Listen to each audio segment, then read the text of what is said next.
பரிசுத்தராம் சொல்றான். அப்படின்னா யாரும் கீழ் ஜாதி கிடையாது, யாரும் மேல் ஜாதி கிடையாது. படிப்பினால், கல்வியினால், அறிவினால், ஒழுக்கத்தினால் மேல் ஜாதி ஆக முடியும். ஒரு பிராமணனா இருந்தாலும் குடிச்சு வெறித்து அவன் கற்றாவில், அதாவது ட்ரைனேஜில் விழுந்து கிடந்த அவன் கீழ் ஜாதிக்காரனாகும். ஒழுக்கத்தினாலே, கல்வியினாலே, செல்வத்தினாலே, அதாவது நல்ல ஒழுக்கத்தினாலே உயர் ஜாதியாக காட்டலாம். ஜாதி இரண்டோடைய வேறில்லை, சாற்றுங்கால் நீதி வடுவான் நெறிமுறையில் இட்டார் பெரியார் இழாதோர் இடிகுலத்தார் பட்டாங்கில் உள்ளபடி என்று சொல்லி அதை பாடினார். ஜாதி ரெண்டே தான் அனுபவம் என்று சொல்லியிருக்கிறார். தான தர்மம் செய்து புண்ணியம் சேர்வர்கள் உயர்ந்த ஜாதின்னு எழுதியிருக்கிறான். தேவனுடைய பரிசுத்தராம் ஸ்தோத்திரம் உண்டாவதாக.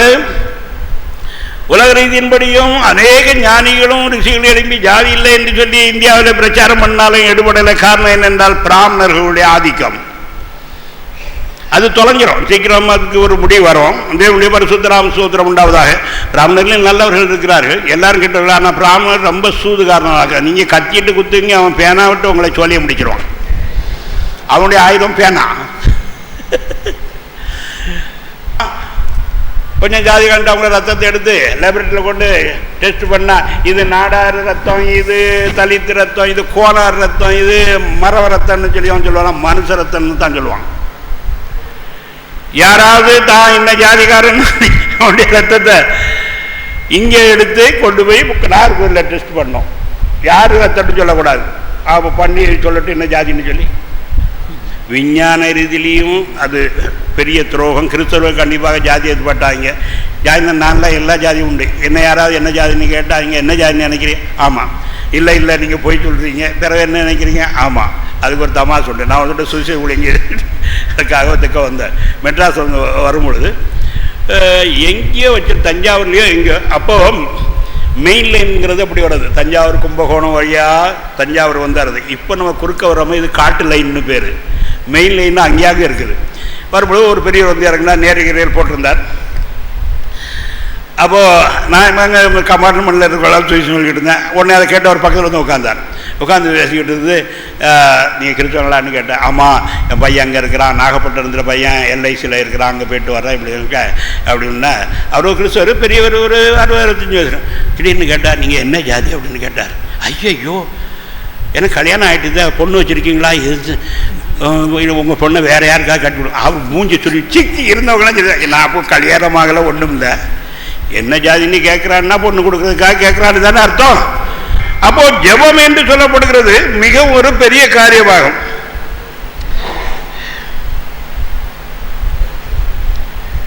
சங்கீதம் 45:7 யாராவது வாசிக்கலாம்?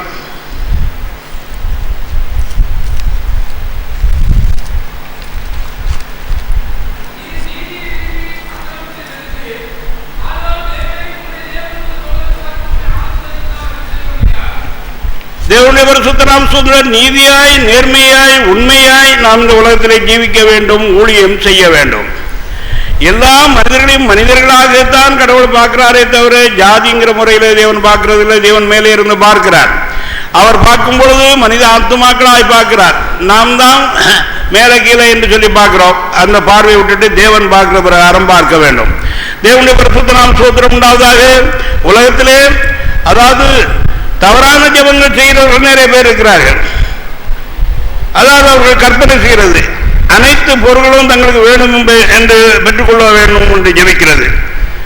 அல்லது அவர்கள் நினைக்கிறதை தேவன் செய்ய வேண்டும் என்று சொல்லி. ஜெபம் ஒரு கருவி இல்லை. மந்திரவாதத்தினாலே சாத்தானை கட்டுப்படுத்துவது போல இல்லை. ஜெபம் ஒரு கருவி இல்லை. தேவன் விரும்புவது இன்னதென்று கண்டறிந்து அதற்காக ஜெபம் பண்ணுகிறதே ஜெபம். அதுதான் ஜெபத்தினுடைய அடிப்படை. அது என்னென்றால் மிகவும் நோக்கம் தெளிவாக இருக்கிறது. மத்தேயு 6:33. முதலாவது தேவனுடைய ராஜ்யத்தையும் அவருடைய நீதியையும் தேடுங்கள், அப்பொழுது இவைகள் எல்லாம் உங்களுக்கு கூட கொடுக்கப்படும். தேவனுடைய பரிசுத்தராம் ஸ்தோத்திரம் உண்டாவதாக. சில ஜபங்கள் பட்டியலிட்டு ஜபிக்கிறது. ஜல ஜபம் வெறும் ஜபம். சில ஜபங்கள் இச்சையின் ஜபம்.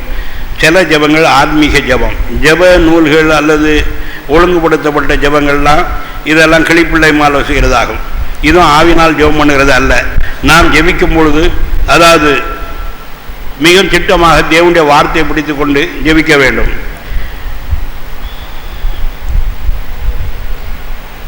பிள்ளையாம் நல்ல தீர்க்கதரிசி தான். ஆனால் பொருளாசைக்கு உட்பட்டு தேவ ஜனங்களை எப்படியும் சபிக்க வேண்டும் என்று சொல்லி அவன் ஆசைப்பட்டான். அது முடியல என்ன உடனே தந்திரமான ஒரு உபதேசத்தை கொடுத்தான். உங்களுடைய ஸ்திரீகளை இவர்கள் மத்தியில் இவர்களே அழிக்கிறது இவர்கள் தேவனால் தான் முடியும். பாவம் செய்தால் அதனாலே தேவன் அவர்களை அழித்து அடக்கி விடுவார், நீ ஜெயிச்சு விடலாம் என்று பாலாக்கு துருப்பங்களை செய்தான் தான் தலைமையாமின் உபதேசம். கள்ளமார்க்கத்தாரை குறித்து எழுதியிருக்கிறது, அவர்கள் காமை செய்யினால் எப்போதும் கற்றாலும் கீழ்ப்படியாத, அதாவது அடங்காத ஸ்திரீகளுடைய வீட்டிலே, பத்தியில்லாத ஸ்திரீகளுடைய வீட்டுகளிலே அவர்கள் பிரவேசித்து அவர்களை தன்வசைப்படுத்திக் கொள்கிறார்கள் என்று எழுதியிருக்கிறது. அடுத்தபடியா ஜெபம். மனிதனுக்கு பல கவலை உண்டு. பிலிப்பியர் 4:6 வாசிக்கிறோம். உடலுக்காக உடைக்காக கவலைப்படுவோர் உண்டு. மத்தேயு 6:25-30-31. பலவிதமான பாரங்கள் உண்டு. 1 பேதுரு 5:7. நாம் ஜெபிப்பதன் மூலமாக நம் பாரங்கள் கவலைகளை எல்லாவற்றையும் அவர் மேல் போட்டு விட வேண்டும். சங்கீதம் 55:22 வாசிக்கலாம். கர்த்தர் மேல் உன் பாரத்தை வைத்துவிடு, அவர் உன்னை ஆதரிப்பார், நீதிமானை ஒருபோதும் தள்ளாட விட்டார். தேவனுடைய பரிசுத்த நாமம் நம்மால் தாங்க முடியாது. நம்முடைய இருதயம் மிக சின்ன இருதயம், சீக்கிரமாக சோர்ந்து போகும். ஜெபம் பண்ணிவிட்டு கர்த்தரிடத்தில் அந்த காரியத்தை ஒப்படைத்து விட்டு நாம் காத்திருக்க வேண்டும். இப்படி காத்திருக்கும் போது நம்முடைய இருதயம் ஸ்திரப்படும். கவலையே நீங்கிறது எப்படி என்று அநேக மனோதத்துவ நூல்கள் வந்திருக்கிறது. F.I. மையரும் எழுதியிருக்கிறார். ஆனால் அவைகளினாலே கவலை போகாது. நீங்கள் ஒன்றுக்கும் கவலைப்படாமல் எல்லாவற்றையும் குறித்து உங்களுடைய விண்ணப்பங்களை ஸ்தோத்திரத்தோடு கூடிய ஜெபத்தினால் வேண்டினால் தேவனுக்கு தெரியப்படுத்துங்கள். அப்போது எல்லா புத்திக்கும் மேலான தேவ சமாதானம் உங்கள் இருதயங்களையும் உங்களுடைய சிந்தைகளையும் கிறிஸ்து இயேசுக்குள்ளாக ஆண்டு கொள்ளும். தேவ சமாதானம், அதாவது ஜெபம் பண்ணுகிறது என்று சொல்லப்படுகிறது ஒரு பெரிய காரியமாக. வேதாகமம் எதற்காக எழுதப்பட்டிருக்கிறது? இறைவன் ஜெபத்தை கேட்கிறவராக இருக்கிறார் என்பதை நாம் அறியும்படியாக இந்த முழு வேதாகமம் எழுதப்பட்டிருக்கிறது. ஆனால் தேவனுக்கு ஒரு பெயர் உண்டு, ஜெபத்தை கேட்கிறவர் என்பதாக. சங்கீதம் 65:2.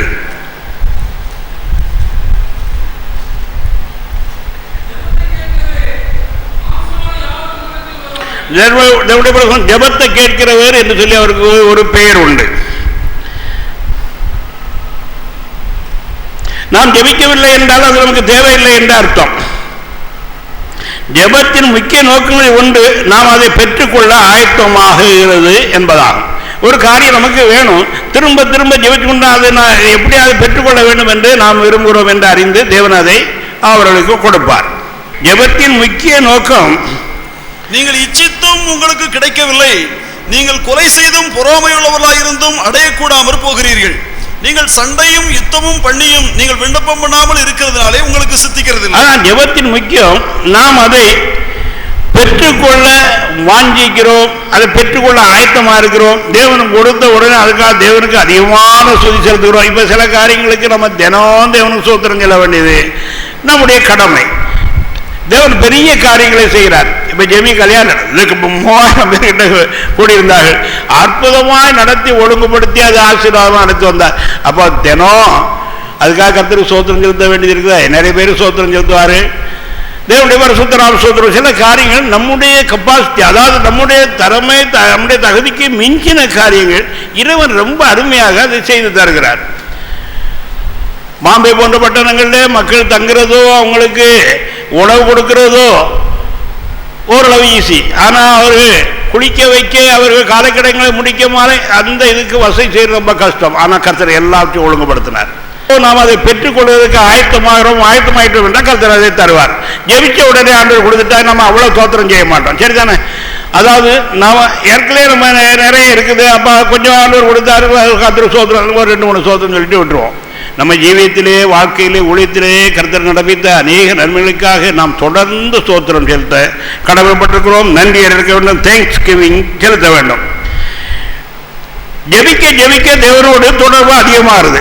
கடவுள் புதிய காரியங்களையும் சொல்லுவார். மேலும் நமக்கு வல்லமை தேவைப்படுகிறது. ஜெபிப்பதனால் வல்லமை பெற்றுக் கொள்கிறோம். தேவனுடைய பரிசுத்த நாமத்தை ஜெப வாழ்க்கையில் ஈடுபட்டு தினமும் ஏதாவது புதிய காரியங்கள், புதிய ரகசியங்களை ஆண்டவர் அறிவிப்பார். என்ற நம்முடைய சிந்தனையிலே ஆராய்ச்சியும் தென்படாத வார்த்தைகள் இறைவனத்திலிருந்து புறப்பட்டு வரும். நமக்கே ஆச்சரியமாக இருக்கும். இது ஒரு சாதாரண காரியம், இதுவரைக்கும் நம்ம மைண்டில் தென்படலை என்று சொல்லி நாம் எண்ணி ஆச்சரியப்படுவோம். சாதாரண காரியம் இல்லை, ரொம்ப முக்கியமான காரியம்தான். மேலும் நமக்கு வல்லமை தேவைப்படுகிறது. வாசிக்கலாம். சங்கீதம் 27:1.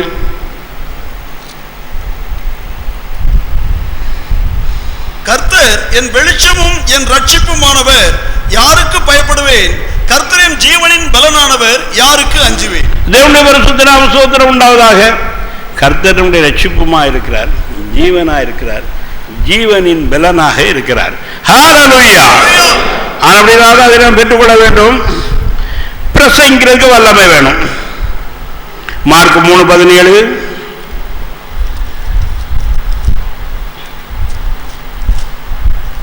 செபதேயுவின் குமாரனாகிய யாக்கோபு, யாக்கோபின் சகோதரனாய் யோவான், இவ்விருவருக்கும் இடிமுழக்க மக்கள் என்று அர்த்தம் கொள்ளும் போவர்னேகேஸ் என்கிற பெயரிட்டார். ஏசாயா 58:1. சத்தமிட்டு கூப்பிடு, அடக்கிக் கொள்ளாதே. எக்காலத்தை போல் உன் சத்தத்தை உயர்த்தி என் ஜனத்துக்கு அவர்கள் மீறுதலையும் யாக்கோபின் வம்சத்தாருக்கு அவர்கள் பாவங்களையும் தெரிவி. மீகா 3:8.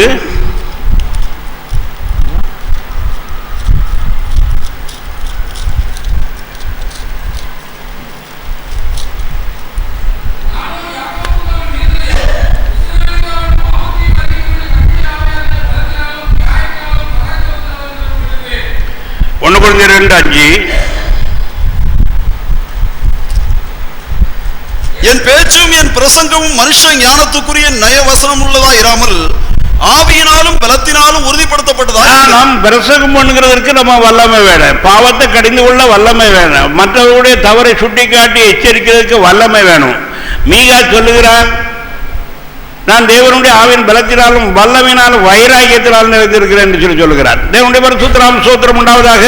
இன்னைக்கு கிறிஸ்தவ உலகத்தில் பாவத்தை கண்டித்து கொண்டு ரசிக்கிறதுக்கு ஆளையே கிடையாது. பூசி மொழியை கர்த்தர் உங்களை ஆசீர்வதிக்கிறார், இப்படி அந்த ஆசீர்வாதம் கிடையாது, இப்படித்தான் சொல்லுகிறார்கள் தவிர பாவத்தை கடிந்து கொள்கிறவர்கள் இல்லை. தேவனுடைய பரிசுத்த நாம ஸ்தோத்திரம் உண்டாவதாக. நாம் பல விதத்தில் நமக்கு வல்லமை தேவைப்படுகிறது. தேவனே ஆவின் மூலமாக நமக்கு பலன் அளிக்கிறார். நமக்கு பாதுகாப்பு தேவை. அதற்காக நாம் ஜெபம் பண்ண வேண்டும். தேவன் தான் நம்மை பாதுகாக்கிறார். அவர் பாதுகாக்காவிட்டால் என்ன நடக்கும்? இப்போ நாம் ஜெபம் பண்ண வேண்டும், எல்லா காரியத்திற்கும் ஜெபம் பண்ண வேண்டும். ஜெபம் பண்ணுகிறதுல சோர்ந்து போகாதிருங்கள், சோர்ந்து போகாமல் ஜெபம் பண்ண வேண்டும் என்று கர்த்தர் உவமை சொன்னார் என்று வேதத்தில் வாசிக்கிறோம். கர்த்தராகிய நான் அதை காப்பாற்றி அடிக்கடி அதற்கு தண்ணீர் பாய்ச்சி ஒருவரும் அதை சேதப்படுத்தாதபடிக்கு அதை இரவும் பகலும் காத்துக் கொள்வேன். தேவனுடைய பரிசுத்த நாம ஸ்தோத்திரம் உண்டாவதாக. கர்த்தராகிய நான் அதை காப்பாற்றி அடிக்கடி அதற்கு தண்ணீர் பாய்ச்சி ஒருவர் அதை சேதப்படுத்தாதபடி அதை இரவும் பகலும் காத்துக் கொள்வேன். அவன் சங்கீதத்தில் நாம் வாசிக்கிற பிரகாரம், அதாவது சங்கீதத்தில் என்ன வாசிக்கிறோம்? இஸ்ரவேலை காக்கிறவர் தூங்குறவங்க இல்லை, அவர் உன் போக்கிலும் வரத்திலும் உன்னை காப்பார் என்று சொல்லி எழுதப்பட்டிருக்கு. தேவனுடைய பரிசுத்த நாம ஸ்தோத்திரம் உண்டாவதாக. அப்படினால் நாம் ஜெபிக்க வேண்டும். மகிழ்ச்சியோடு ஜெபிப்போமாக, நம்பிக்கையோடு ஜெபிப்போமாக. நம்மை காப்பவர் காப்பார். சங்கீதம் 121:3-8 பாடுவோம். நமக்கு எதிரிகள் உண்டு, நாம் ஜெபிக்கும் போது தேவன் கேட்டு எதிரியை முறியடிப்பார். 2 நாளாகவும் 14:11-13.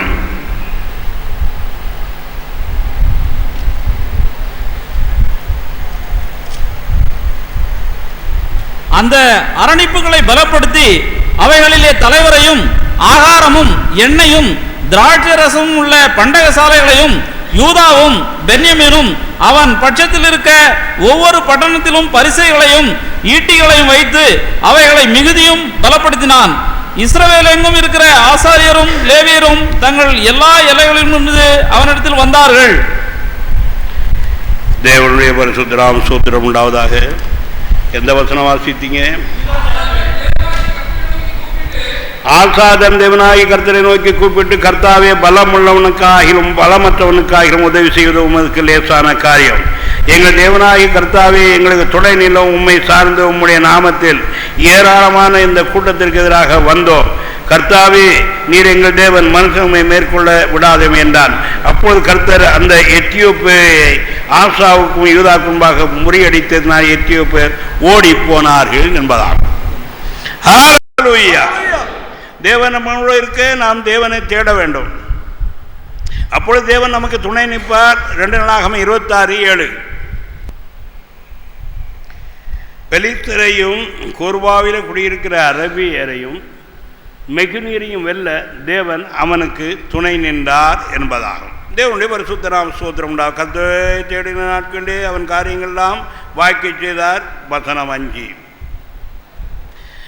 இந்த உசியா முதல்ல சரியாகத்தான் இருந்தான். பின்பு அவனுக்கு பெருமை வந்து அதனாலே சாபத்தை வாங்கி கொண்டான். தேவனை நோக்கி ஜெபிக்கிறதுனாலே தேவன் துணை செய்தார் என்று அங்காங்கு வேதத்தில் எழுதியிருக்கிறத யுத்தத்திலையும் கூட தேவனை நோக்கி ஜெபம் பண்ணி ஜெயம் கொண்டார்கள். அடுத்தபடியாக நாம் பரிசுத்தாவி பெற ஜெபிக்க வேண்டும். லூக்கா 11:13. பொல்லாதவர்களாய் நீங்கள் பிள்ளைகளுக்கு நல்லவைகளை கொடுக்க அறிந்திருக்கும் பொழுது பரமபிதா நம்மளுக்கு வேண்டிக் கொள்கிற தம்முடைய பிள்ளைகளுக்கு பரிசுத்தாவி அருளாக இருப்பது எப்படி? பரிசுத்தாவின் அபிஷேகத்திற்காக ஜெபிக்கும்படி எழுதியிருக்கிறதாக ஒரு அர்த்தம் உண்டு. ஆனால் அது இல்லை. இங்கே கர்த்தர் சொல்லுகிறார், தமிழர்கள் வேண்டிக் கொள்கிறவருக்கு பரிசுத்தாவி அருளாக இருப்பது. அதாவது நீண்ட ஜெபங்கள், தீவிரமான ஜெபம் பண்ணுங்கள், தேவனோடு தொடர்படுக்குங்கள். தேவன் அருள்கிற பதில் பரிசுத்தாவியானவர் இருப்பார். பரிசுத்தாவியாளர் வந்து வெளிப்படுத்தல் கொடுக்க ஆரம்பிப்பார். அதாவது ஜெபத்தில் தரித்திருக்கிற மக்கள் தான் காட்சி தரிசனங்கள், வெளிப்படுத்தல்கள், வல்லமைகள், வரங்களை பெற்றுக்கொள்கிறார்கள். சின்ன சின்ன ஜெபம் இல்லை. அதாவது சிறு பிள்ளைகள் பள்ளிக்கூடத்துக்கு போகிறப்ப, அதாவது நான் தஞ்சாவூரில் பாபநாசத்தில் படித்தேன். தஞ்சாவூரில் ஒரு பாபநாசம் இருக்குது, அது ஒரு டிஸ்ட்ரிக்ட். அப்போது நீடாமங்கலத்திலேருந்து தஞ்சாவூர் வரைக்கும் 9 மைல் நீளமானது. நான் வந்து பெருமாக்குடியில் இருந்தேன். அது ஒரு 1-2 கிலோமீட்டர் இருக்கும். 2 பக்கமும் இலுப்ப மரங்களும் மாமரங்களும் புன்னை மரங்களும் பலர்ந்திருக்க மரங்கள் இருக்கும். கல்லுகளை எடுத்து பேக்கில் போட்டுக்கிட்டு வரணும் மாணக்கர்கள்.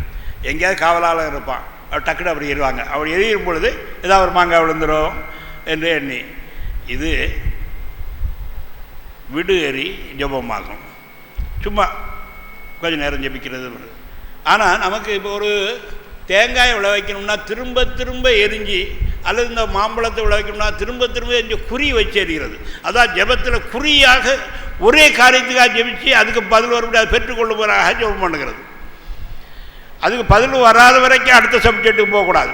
சப்ஜெக்ட் இருக்கட்டும். சிலவங்க எல்லா ஜெபத்தையும் ஒரே அதிகம் மடமடான்னு சொல்லி இது வந்து எக்ஸ்பிரஸ் மாதிரி ஓடி விடுறாங்க. கொஞ்சம் லோக்கலாக போங்க, நிறுத்த வேண்டிய இடத்துல நிறுத்துங்க. தேவனுடைய பரிசுத்த நாம ஸ்தோத்திரம் உண்டாவதாக. அப்போது ஜெபத்துக்கு தேவன் அருள்கிற பதில் பரிசுத்தாவியாகும். வேண்டிக் கொள்ளாதவருக்கு பரிசுத்தாவின் நிறைவு உண்டாகாது. அவர்கள் 10 நாட்கள் வேண்டுதலும் ஜெபத்திலும் தரித்திருந்தார்கள். அப்படிதான் பரிசுத்தாவின் அபிஷேகம் உண்டாயிற்று. கர்த்தர் அவர்களுக்கு கட்டளையிட்டார். லூக்கா 24:51. என் பிதாவினத்தில் கேள்விப்பட்ட உன்னத்திலிருந்து வருகிற பலனால் தரிப்பிக்கப்படும் வரைக்கு எருசலேமில் காத்திருங்களே என்றார். 10 நாள் தொடர்ந்து அவர்கள், ஆனால் எத்தனை நாள் என்று கர்த்தர் சொல்லவில்லை. அவர்கள் தொடர்ந்து ஜெபித்து கொண்டிருந்தார்கள், காத்திருந்தார்கள். பரிசுத்தாவியானவர் இறங்கினார். அப்போது ஆவினாலே ஜெபம் பண்ண வேண்டும். 1 கொரிந்தியர் 14:5. ஆவினாலே பாட வேண்டும். ஆவியில் நிரம்பி ஜெபிக்கிற ஜெபம் தான் சரியானது. அப்போ அதுக்கு முதலாவது நீங்கள் மனதினாலே ஜெபம் பண்ண வேண்டும், கருத்தோடு ஜெபம் பண்ண வேண்டும், கருத்தோடு பாட வேண்டும். ஆவியின் நிறைவு உண்டாகும். அப்புறம் ஆவியில் ஜெபம் பண்ணுறது, ஆவியில் பாடுகிற, ஆவி உலகத்துக்குள்ளே பிரவேசிக்கிற இந்த அனுபவம் உண்டாகும். தேவனுடைய பரிசுத்த நாம ஸ்தோத்திரம் உண்டாவதாக. சில வேளை நாம் சில இடத்திற்கு போய் சில வேலைகள் செய்துட்டு வர்றதை ஆவியில் நீங்கள் காணலாம். எபேசியர் 5:18 முதல் அதுதான் எழுதப்பட்டிருக்கிறது. அடுத்தபடியாக ஞானத்துக்காக ஜெபிக்க வேண்டும். நமக்கு ஏராளம் ஞானம் தேவைப்படுகிறது. எரேமியா 29:13. 12:13. எரேமியா 29:12-13. அப்பொழுது நீங்கள் கூடி வந்து என்னை தொழுது கொண்டு என்னை நோக்கி விண்ணப்பம் பண்ணுவீர்கள், நான் உங்களுக்கு செவி கொடுப்பேன். உங்கள் முழு இருதயத்தோடும் என்னை தேடினீர்களானால் என்னை தேடுகையில் கண்டுபிடிப்பீர்கள். நான் உங்களுக்கு காணப்படுவேன் என்று கர்த்தர் சொல்லுகிறார். நான் உங்கள் சிறையிருப்பை திருப்பி நான் உங்களை துரத்திவிட்ட எல்லா ஜாதிகளிலும் எல்லா இடங்களிலுமிருந்து உங்களை சேர்த்து நான் உங்களை விலக்கியிருந்த ஸ்தலத்துக்கே உங்களை சூத்திரம் உண்டாவதாக. நாம் கூடி வந்து ஆராதனை செய்கிறதும் ஜெபக்கூட்டம் நடத்துவதும் வாசங்கள் செய்கிறதும் மிகவும் முக்கியமானதாகும். அறிவில்லாமையால் என் ஜனங்கள் கெட்டுப்போகிறார் என்று ஓசியா 4:6 தேவன் சொல்லுகிறார். தேவனுடைய பரிசுத்த நாம ஸ்தோத்திரம் உண்டாவதாக. அறிவில்லாதனால்தான் அநேக மக்கள் கெட்டு போகிறார்கள், அநேகர் ஆசீர்வாதங்களை பெற்றுக்கொள்ளாமல் போகிறார்கள், அநேகர் ஆவிக்குரிய தரித்திரர்களாக இருக்கிறார்கள். தேவனுடைய பரிசுத்த நாம ஸ்தோத்திரம் உண்டாவதாக. ஆவிக்குரிய ஐஸ்வர்யம் நிறைஞ்சவர்களாக நாம் காணப்பட வேண்டும். தேவனுடைய பரிசுத்த நாம ஸ்தோத்திரம் உண்டாவதா. ஏனென்றால் நமக்கு இப்போ வேண்டியது அளவில்லாத அறிவும் ஞானமும் புத்தியும் தேவைப்படுகிறது.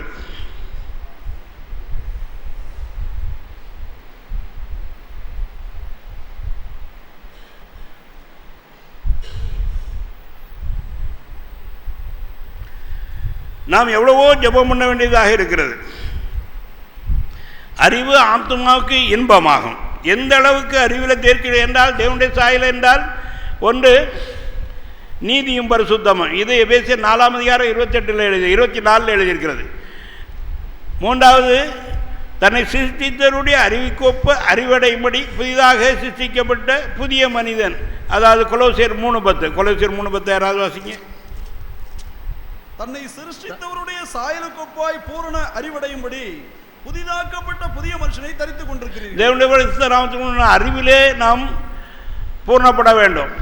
பொதுவாக அக்காலத்தில் ஆசாரிகள் என்றால் எல்லா கலைகளும் தெரிந்தவர்களாக மிகுந்த பராக்கிரமசாலிகளாக இருந்தார்கள்.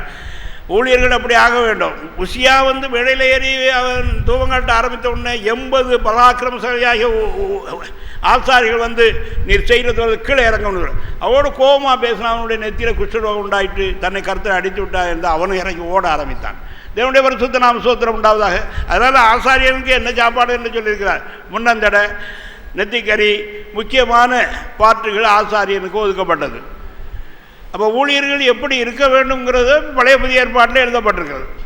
தேவனுடைய பரிசுத்த நாம ஸ்தோத்திரம். அதுக்காக மாம்சத்தை வளர்க்கறது இல்லை, பராக்கிரமசாலியாக பலசாலியாக இருக்க வேண்டும். ஆரோக்கியம் பலசாலியாக இருக்கிறது மிகவும் முக்கியமான காரியமாகும். நமக்கு எதிரி இருக்கிறாங்க. ஒரு தடவை ஒருவர் கேட்டிருக்காரு நம்ம டாக்டர் குடசேலங்கிட்ட, ஆமாம் கன்னியாகுமரி சிட்டெல்லாம் இதெல்லாம் கிடையாது, சாமி ஜபத்துறை அங்கே பைங்குளத்தில் அடித்து விட்டாங்க, ஊழியர்களை அடிக்கிறாங்களே, உங்கள் பாஸ்ட்டு வந்தாருன்னா எப்படி அப்படின்னு சொல்லி கேட்டிருக்காங்க. எங்கள் பாஸ்ட்டை ஒரு அடிக்க முடியாது, கூட்டமாக சேர்ந்தாலும் அடிக்க முடியாது. சபாஸ், அந்த இந்துக்காரர் சொல்லியிருக்காரு, அப்படித்தான் இருக்கணும் ஆசாரியர் அப்படின்னு சொல்லியிருக்காரு. அது கேட்டது இந்துக்காரர். டாக்டர் குடசேலன்கிட்ட கேட்டு பாருங்கள், அவர் அங்கே சொன்னார், நான் இப்படி சொன்னையான்னு சொல்லி. ஆமாம், நம்மளை அடிக்கிறதுக்கு என்ன இருக்குது, நம்ம எந்த தப்பு செய்தாலும் ஐயா மன்னிச்சிக்கான்னு தெரியும் போகிறோம். மற்றபடி அடிப்பை பிடிப்போ அதுக்கெல்லாம் தேவ ஜனங்கள் பயப்படக்கூடாது.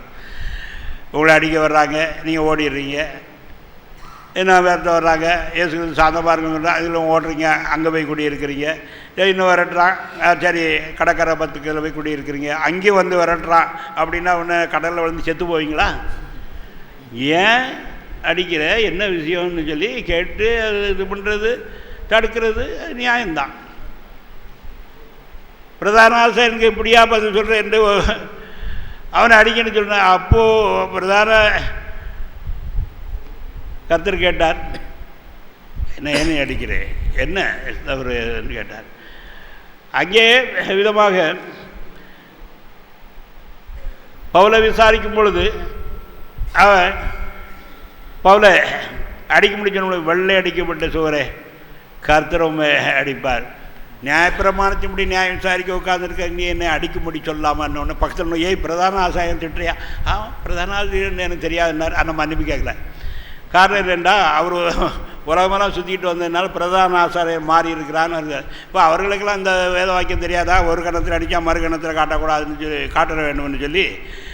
அதனுடைய அர்த்தம் என்னென்றால், அப்போ ரோம அரசாட்சி இருந்தது, யூதர்கள் அடிமைகளாக இருந்தார்கள். ஒரு போர் சேவகரை மூட்டை முடிச்சு கலத்து விட்டால் ஒரு யூதனை கண்டா இதை பிடி, இதை தூக்கிட்டு வா என்று சொல்லி சொல்லுவான். அப்போ யூதனை அவமானப்படுத்த முடியாத இடது கைட்டு அடிப்பான். அதாவது இடது கைட்டு நான் இந்த ஆளை அடித்தா அவருடைய வலது கணத்தில் விடும், அவமானப்படுத்த முடியாது. சரி, உன்னை இடது கணத்தில் அடித்தா நீ வலது கணத்தையும் திருப்பி காட்டுன்னு சொல்லி கருத்து சொன்னார். வீணாக ரொம்ப திருப்பி காட்டினா சரி என்ன அவன் அடிக்கப்பட்டாமல் சரி தூக்கிட்டு வான்னு சொல்லி சொல்லுவான். 1 மைல் தூரம் பலம் வந்தப்படுத்தினா 2 மைல் தூரம் வரும், 1 இடத்துல இருக்கிறத கேட்குறத பிடுங்கிறத விட்டு விடு அப்படின்னு சொன்னார். ஆமாம், இப்போ உங்கள் கையில் இருக்க வாட்சியை பிடிச்சி வரவங்களுக்கு தான் நீங்கள் விட்டு விடுவீங்களா? என் கூட 2 மைல் தூரம் வாடினா நீங்கள் போகிறதுக்கு ரெடியா? உங்களை இடது கணத்தில் அடிக்கிறான், வலது கணத்தில் அடிக்கிறானா? உங்களை தலையில் அடிக்கிறான், வயிற்றில் குத்துறான், முதுகில் குத்துறான், அதுக்கெல்லாம் எதுக்கு சொல்ல? அதாவது ஏன் தேவ ஜனங்கள் ரொம்ப சரியாக இருக்கணும். வேதத்தில் என்ன எழுதிப்பட்டிருக்கு, அப்போ உள்ள காலம் என்ன, சர்க்கண்டேசன தேவ ஜனங்கள் சாந்தமாக இருக்க வேண்டும், கூடுமானால் அவரோடு சமாதானமாக இருக்கும்படி நாடுங்கள் என்று சொல்லி ரோமர் 12:18 எழுதியிருக்கிறது. கூடுமானால் முயற்சி பண்ணி பாருங்கள். ஆனால் அவன் ஒன்றா விடமாட்டான், அப்படி செய்வேன், அப்படி சரி நீ செய்து பாருன்ட்டு இருக்க வேண்டியது. அடிக்க படுகிறவனு முட்டாள், அடிக்கிறவனு முட்டாள். ஓடுற நாயை கண்டா ரெட்டை நாய்க்கு தொக்கு. அது ஓடுற நாய் நின்று ஏற்றுடுதுன்னா உன்னை இதுவும் நின்றுக்கிறோம். இந்த கிறிஸ்தவ கொலைகளாக ஆக்கிவிட்ட அந்த கிழட்டு பிரசங்கிகள் ஒரு கண்ணத்தில் அடித்தா மறு கண்ணத்தை காட்டு, சாந்தமுள்ளவராக இருங்க, சண்டை போடக்கூடாது. அப்படி எங்கே இருக்குது சண்டை போடக்கூடாதுன்னு சொல்லி பாருங்கள்.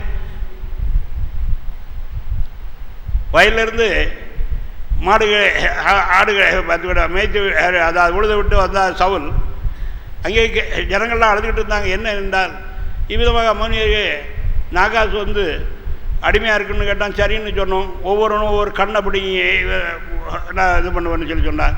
அதனால் ஜனங்கள்லாம் ஒரு 10 நாள் போகிறோம், எங்களுக்கு ரசிப்பார் வரவில்லை என்றால் நாங்கள் வருகிறோம், என் கண்ணை பிடுங்குங்க அப்படின்னு சொல்லி நாங்கள் சொன்னோம்னு சொன்னேன். தேவ ஆவியானவர் சவுல் மேல் இறங்கினா அவனை மிகவும் கோபம் கொண்டு ஓரினை மாட்டை பிடித்து 12 துண்டாக வெட்டி 12 கூத்திரம் அனுப்பி சாவலுக்கு முன்பாக சவுலுக்கு பின்னால் சாமியர்கள் வராமல் அவனுடைய மாடுகளுக்கு இப்படி செய்ய முடியும். பரிசுத்தாவியமே மிகவும் கோபம் உண்டவனாகி இது 1 சாமுவேல் 12ஆம் அதிகாரத்தில் வரும். தேவனுடைய பரிசுத்த நாம ஸ்தோத்திரம். அது பரிசுத்தாவியானவர்னா என்ன, அவருடைய எல்லா விதமான தன்மையும் நம்மில் இருக்கிறது. தேவனுடைய பரிசுத்த நாம பரிசுத்தாவியானவர் எப்படி எப்படி கிரியை செய்வார் என்று வேதத்திலே எழுதப்பட்டிருக்கிறது. நாம் எப்பொழுதுமே வேதத்தை முழுவதுமாக ஆராய்ந்து பார்க்கிறோம். ஒரு வசனத்தையோ அல்லது ஒன்று வாசிக்கலாம். 11ஆம் அதிகாரம் 1 சாமுவேல் 11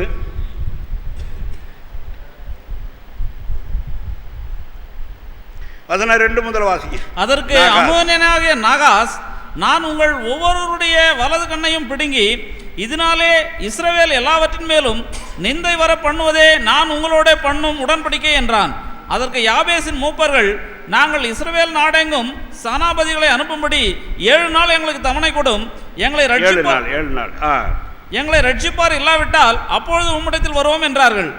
அந்த ஸ்தானாபதிகள் சவுலின் ஊராகிய கிபியாவிலே வந்து ஜனங்களின் காது கேட்க அந்த செய்திகளை சொன்னார்கள். அப்பொழுது ஜனங்கள் எல்லாரும் சத்தமிட்டு அழுதார்கள்.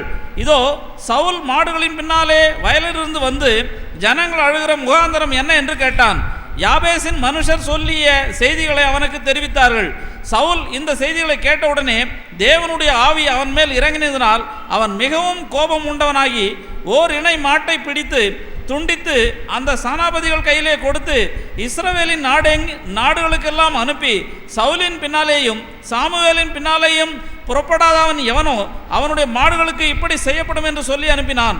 அப்பொழுது கர்த்தரால் உண்டான பயங்கரம் ஜனத்தின் மேல் வந்ததினால் ஒருமனப்பட்டு புறப்பட்டு வந்தார்கள். எதிரி முறியடிக்கப்பட்டான். தேவனுடைய பரிசுத்த நாமம். அட கோபப்பட வேண்டியதில் கோபப்பட வேண்டும். அப்படி என்ன சவமா சடமா நம்ம. ஆனால் அதே சமயத்தில் நாம் கோபப்படுகிறது ஒரு நிமிஷத்தில் தோண்டி உடனே மறைவதாக இருக்கணும். இப்போ நான் யாரையாவது கோபப்படுறேன்டாக்கி அதில் அது ஒரு நிமிஷம்தான். அதாவது அதில் ஞானமும் ஒரு புத்தி புகாரி எச்சரிப்பும் கொடுக்கப்படும்.